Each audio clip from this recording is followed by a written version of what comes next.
स्वागत है आपका। मैं हूं आपके साथ अनुज श्रीवास्तव। बुलेटिन की शुरुआत करते हैं। पीएम मोदी मंगलवार को पूर्वोत्तर के राज्यों के मुख्यमंत्रियों से संवाद करेंगे और इस दौरान वहां के राज्यों में कोविड-19 की ताजा स्थिति और टीकाकरण अभियान की समीक्षा करेंगे। इसकी जानकारी पीएमओ के अधिकारियों ने आज दी है। अधिकारियों ने बताया कि पीएम मोदी मंगलवार करीब 11 बजे वीडियो कॉन्फ्रेंसिंग के माध्यम से असम, नागालैंड, त्रिपुरा, सिक्किम, मणिपुर, मेघालय, अरुणाचल प्रदेश और मिजोरम के मुख्यमंत्रियों के साथ इन राज्यों में कोविड-19 की स्थिति की समीक्षा करेंगे।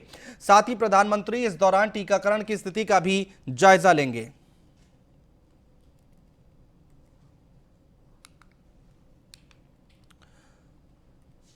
तो यहां पर प्रधानमंत्री नरेंद्र मोदी 11 बजे मंगलवार को वीडियो कॉन्फ्रेंसिंग के माध्यम से असम, नागालैंड, त्रिपुरा, सिक्किम, मणिपुर, मेघालय, अरुणाचल प्रदेश और मिजोरम के मुख्यमंत्रियों के साथ राज्यों में कोविड-19 की स्थिति की समीक्षा करने वाले हैं। साथ ही प्रधानमंत्री इस दौरान टीकाकरण की स्थिति का भी जायजा लेंगे।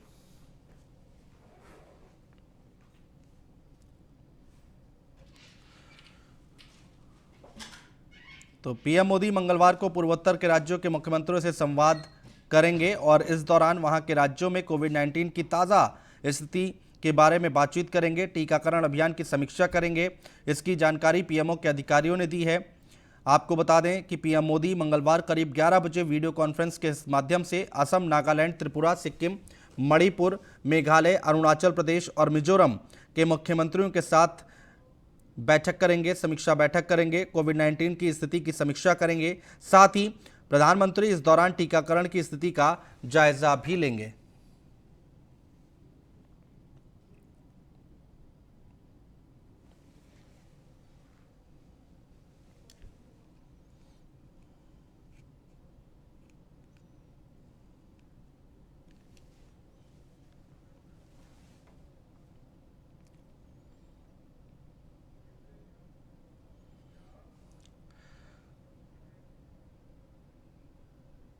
राजधानी दिल्ली में कोरोना केस में लगातार कमी आ रही है। बीते 24 घंटे में यहां 45 नए केस आए हैं और 3 मरीजों की मौत हुई है। इस साल ये पहली बार है जब एक दिन में इतने कम केस आए हैं। इससे पहले रविवार को 53 केस आए थे और इस साल ये पहली बार हुआ है जब एक दिन में इतने कम नए केस सामने आए हों।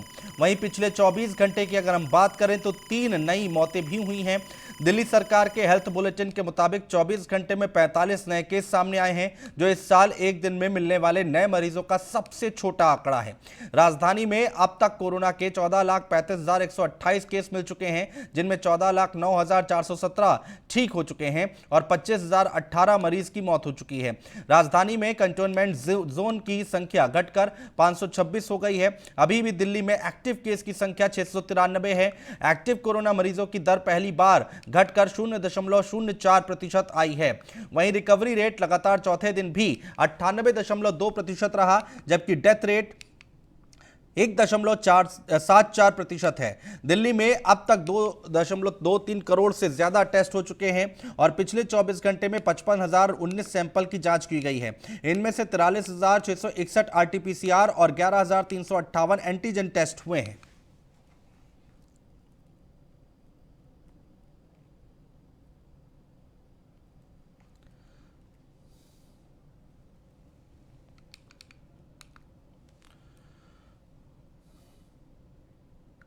और दिल्ली जल बोर्ड के उपाध्यक्ष राघव चड्ढा ने हरियाणा से यमुना में पानी नहीं छोड़े जाने की वजह से दिल्ली में गहराए जल संकट के मद्देनजर सोमवार को वजीराबाद बैराज का निरीक्षण किया और राघव चड्ढा ने कहा कि हरियाणा की खट्टर सरकार सुप्रीम कोर्ट के दिए आदेश के अनुसार दिल्ली को पानी दे।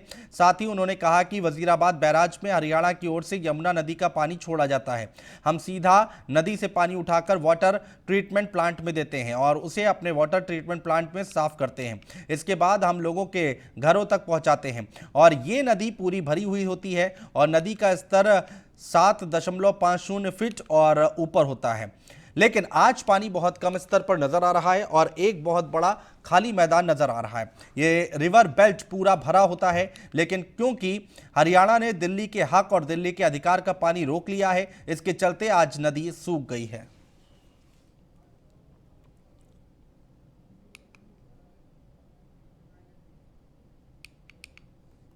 तो राघव चड्ढा जिन्होंने ये तमाम तरह की बातें कही हैं। दिल्ली जल बोर्ड के उपाध्यक्ष हैं राहुल चड्ढा। हरियाणा से यमुना में पानी नहीं छोड़े जाने की वजह से दिल्ली में गहराए जल संकट के मद्देनजर सोमवार को वजीराबाद बैराज का उन्होंने निरीक्षण किया है। राघव चड्ढा ने कहा है कि हरियाणा की खट्टर सरकार सुप्रीम कोर्ट के दिए आदेश के अनुसार दिल्ली को पानी दे।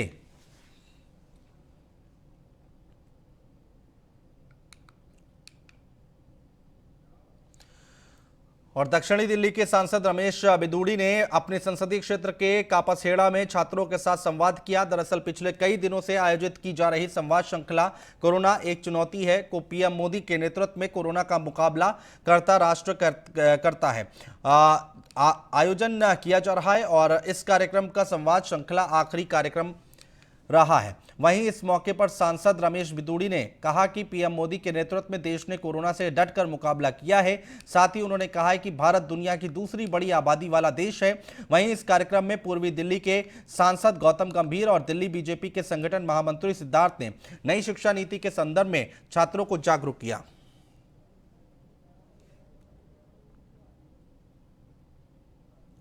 प्रधानमंत्री जी ने किया है कोरोना पर काबू पाने के लिए, उसको टूल किट के माध्यम से, भ्रम फैलाने के माध्यम से, परगलाने के माध्यम से अनेकों प्रकार के लोग कोरोना से लड़ने की बजाय मोदी जी से विपक्ष लड़ने का प्रयास कर रहा है। उन सबको चाहिए कि मोदी जी ने जो देश के 125 करोड़ लोगों की जान बचाने के लिए कदम उठाए हैं, वो चीज़ों के लिए वो बात करें। तो वो हम नौजवानों को, वकीलों को, अध्यापकों को, सभी वर्गों को जानकारी देना चाहते हैं कि मोदी जी ने कोरोना के दौरान इस कोविड संकट में कैसे मुकाबला राष्ट्र ने किया है और उसके लिए एक दूरदृष्टि का परिचय उन्होंने दिया है, उसकी जानकारी होनी चाहिए। ये टूल किट वालों को और ये भ्रम फैलाने वाले विपक्ष के लोगों को जवाब है। देश के प्रधान 4 गुना ज़्यादा आपने जब डिमांड करी तो पूरे देश में पैनिक क्रिएट किया। इसकी जिम्मेदारी थी जब एक की लड़ाई लड़नी थी तब भी आपने पैनिक क्रिएट किया। यही करते आए थे। सच्चाई आपको बताता हूँ दिल्ली की मुख्यमंत्री क्या है, वो एक एजेंडा लेते 3 दिन उसको चलाते फिर अगला एजेंडा दूसरे। ठीक है, इसके अलावा आपने ये पूछा है ना कि 100 जनवरी से खुलने का फायदा, ये सारे फायदे कहाँ चलेगा? हर घर पर सिलेंडर कहाँ गया होगा। और मंदसौर से खबर है, बीजेपी सांसद सुधीर गुप्ता का विवादित बयान, आबादी असंतुलित करने में आमिर खान जैसे लोगों का हाथ। आमिर खान की पहली पत्नी रीना 2 बच्चों के साथ और दूसरी किरण राव कहां भटकेगी बच्चे के साथ। आमिर तीसरी खोज में जुट गए हैं। तो यह विवादित बयान दिया गया है भारतीय जनता पार्टी सांसद सुधीर गुप्ता की तरफ से।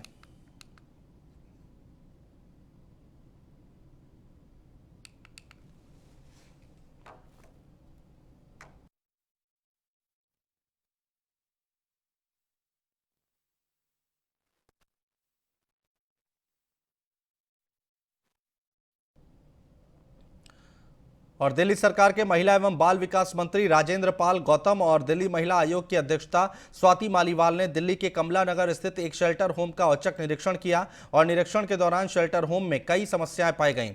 डीसीडब्ल्यू के मुताबिक इस दौरान पाया गया कि शेल्टर होम में क्षमता से ज्यादा संख्या में बच्चियां रह रही हैं। वर्तमान में शेल्टर होम के अंदर 78 लड़कियां रह रही हैं। इस दौरान शेल्टर के कमरे बेहद छोटे थे और कमरों ने वेंटिलेशन की कोई सुविधा नहीं थी। शेल्टर होम चारों तरफ से बंद है और पहली नजर में ये होम किसी जेल जैसा प्रतीत होता है। साथ ही कहा कि कोरोना के दौर में सामाजिक दूरी और मास्क बेहद जरूरी है। ऐसे में आयोग ने पाया कि अधिकतर बच्चों ने मास्क तक नहीं पहने थे। छोटे छोटे कमरों में रह रहे बच्चों के लिए सामाजिक दूरी रखना भी लगभग असंभव है। तस्वीरें हम आपको लगातार दिखा रहे हैं। ये तस्वीरें आप देख पा रहे हैं। शेल्टर होम में क्षमता से ज़्यादा संख्या में बच्चियां हैं और मास्क ज़रूरी है, सोशल डिस्टेंसिंग ज़रूरी है, लेकिन यहां पर बच्चों ने मास्क नहीं पहन रखे थे। दिल्ली के कमला नगर स्थित एक शेल्टर होम का औचक निरीक्षण किया गया और निरीक्षण के दौरान शेल्टर होम में कई समस्याएं पाई गई हैं।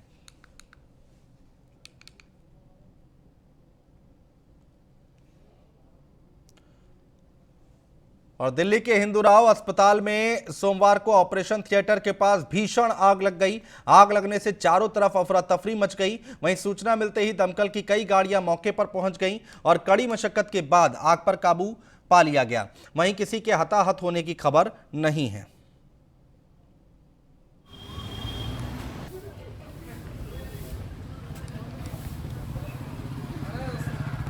तो दिल्ली के हिंदूराव अस्पताल में सोमवार को ऑपरेशन थिएटर के पास भयानक आग लगी। दमकल की गाड़ियां मौके पर पहुंची। आग लगने से चारों तरफ अफरा तफरी का माहौल बन गया। सूचना मिलते ही दमकल की कई गाड़ियां मौके पर पहुंची। जैसा कि तस्वीरों में आप देख पा रहे हैं, कड़ी मशक्कत के बाद आग पर काबू पा लिया गया। वहीं किसी के हताहत होने की खबर फिलहाल नहीं है।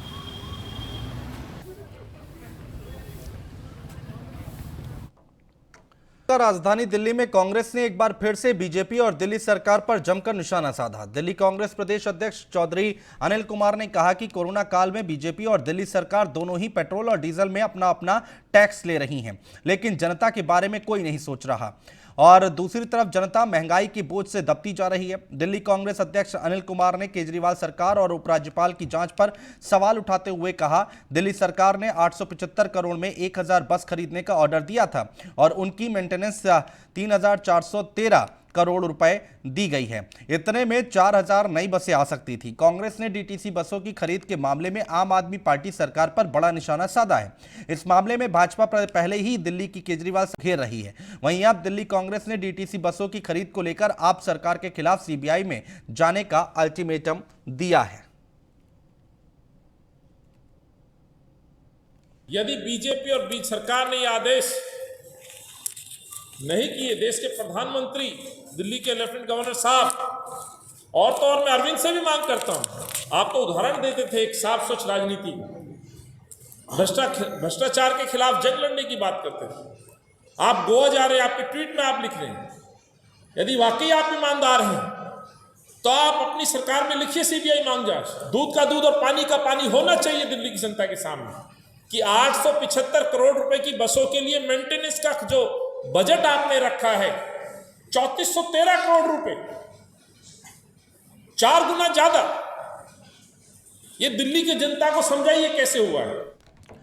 और देश में कोरोना वायरस की पहली और दूसरी लहर के बाद संभावित तीसरी लहर की चर्चाएं जोरों पर हैं। राज्य सरकारें पहले से ही संभावित तीसरी लहर से निपटने की तैयारियों में जुटी हैं।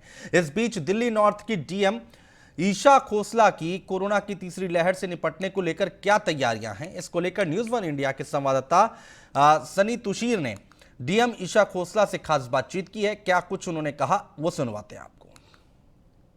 एरियाज के लिए डेडिकेटेड टीम है, मंडीज के लिए, प्लस हमारी 34 इन्फोर्समेंट टीम्स हैं जो इन भीड़ भाड़ वाले एरिया में और वल्नरेबल एरियाज़ में जाकर इंश्योर करती हैं कि लोग मास्क लगाएं।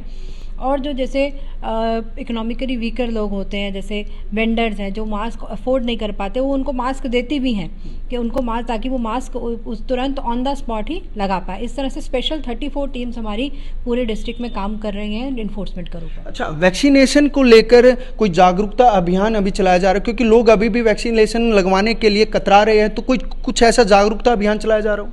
वैक्सीनेशन के लिए हमारी जो आशा वर्कर्स हैं, क्योंकि अब केसेस कम हो गए हैं, तो अब वो एरिया में जाकर हेल्थ टॉक्स करती हैं, लोगों को समझाती हैं कि किस तरह से वैक्सीनेशन जो है फ़ायदेमंद है।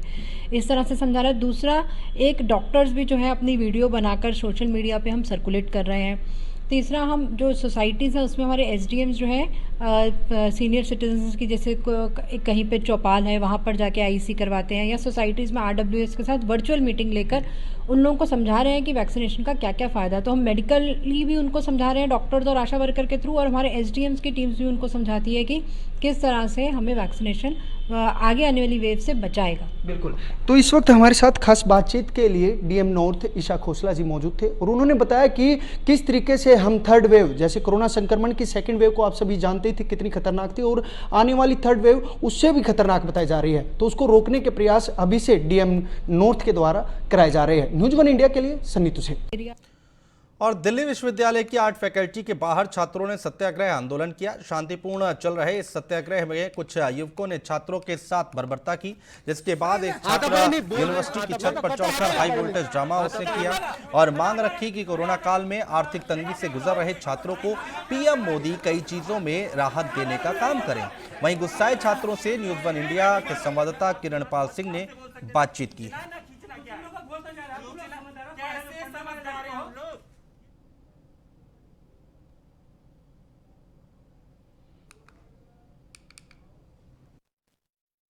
तो शिक्षा के घर हमें गलत के खिलाफ विरोध प्रदर्शन करना सिखाते हैं। आज उन्होंने ही कहीं ना कहीं दिल्ली के छात्रों की आवाज़ों को दबाने का काम किया। हमारे साथ कुछ छात्र मौजूद हैं जिन्होंने आज दिल्ली यूनिवर्सिटी के सामने सत्याग्रह कर वीसी साहब को अपनी आवाज़ पहुंचाने का काम किया। किस तरीके की ये आवाज़ थी जिसे आप अपना पहुंचाने का काम कर रहे थे और क्या आपके साथ दुर्व्यवहार किया गया है? देखिए, दिल्ली विश्वविद्यालय में जब हम एक पत्र लिखते हैं आज से 2 तारीख को, आज से 10 दिन पहले, तो हम वाइस चांसलर जी को कहते हैं कि वाइस चांसलर जी कुछ ऐसे फ़ीसों को माफ़ कर दीजिए जिन फ़ीसों का इस्तेमाल छात्र कर नहीं रहे पिछले 1.5 सालों से। तो वाइस चांसलर जी का 7 दिनों तक कोई जवाब नहीं आया। मेरी आवाज़ दबा देते तो मैं एक बार को रुक जाता, मगर जब लगा कि ये 3.5 लाख बच्चों की आवाज़ दबा देंगे तब मैं जाग गया। मैंने कहा कि ये 3.5 लाख बच्चों की आवाज़ है। मैं चला गया छत पे और मैंने कहा मैं यहाँ से तभी उतरूँगा जब मुझे किसी भी एक ऐसे व्यक्ति से आप मिलवाएंगे जो मुझे आश्वासन देगा कि कुछ ही दिनों के भीतर हम इस फीस को माफ़ करें। राजधानी दिल्ली समेत देश भर में जहां एक और कोरोना का कहर अभी भी बरकरार है, वहीं दिल्ली में कई वैक्सीनेशन सेंटर में वैक्सीन की कमी देखने को मिल रही है। आलम यह है कि वैक्सीन की कमी के चलते लोगों को काफी मुश्किलों का सामना करना पड़ रहा है। लोग रोजाना वैक्सीन सेंटर से बेरंग ही वापस लौट रहे हैं। दिल्ली के मंगोलपुरी, सुल्तानपुरी, रोहिणी इलाके के वैक्सीनेशन सेंटर पर वैक्सीन की कमी के चलते सन्नाटा पसरा हुआ है। ऐसे में सबसे बड़ा सवाल यह है कि दूसरी डोज वालों को भी वैक्सीन नहीं मिल पा रही है, तो उन पर वैक्सीन की पहली डोज कितना असर कर पाएगी। 3 रोज हो गया सर हमको आते हुए। अच्छा। प्राइवेट की जॉब करता हूँ, वहाँ मालिक भी उधर से छुट्टी नहीं दे रहे। मकान मालिकों का कर्जा चढ़ गया, 6-6 महीने के किराया, 2-2 बार लॉकडाउन मारा। इसको सरकार देख नहीं रही। वैक्सीन निकाली वो भी टाइम पे नहीं दे पा रही है, तो क्या करेगी? सबको पास करेगी कि बचाएगी? कोई हल है? कब से आ रहे हैं यहाँ? 2 दिन हो गए। वैक्सीन नहीं मिली आपको?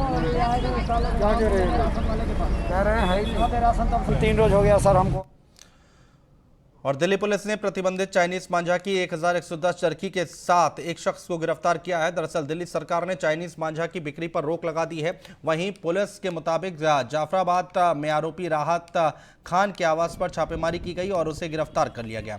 साथ ही पुलिस ने बताया कि वो चाइनीज मांझे को स्टोर करने के लिए एक गुप्त गोदाम के रूप में परिसर का उपयोग कर रहा था, जिसका इस्तेमाल अवैध रूप से पतंगबाजी के लिए किया जाता था। फिलहाल पुलिस आगे की कार्रवाई में जुट गई है।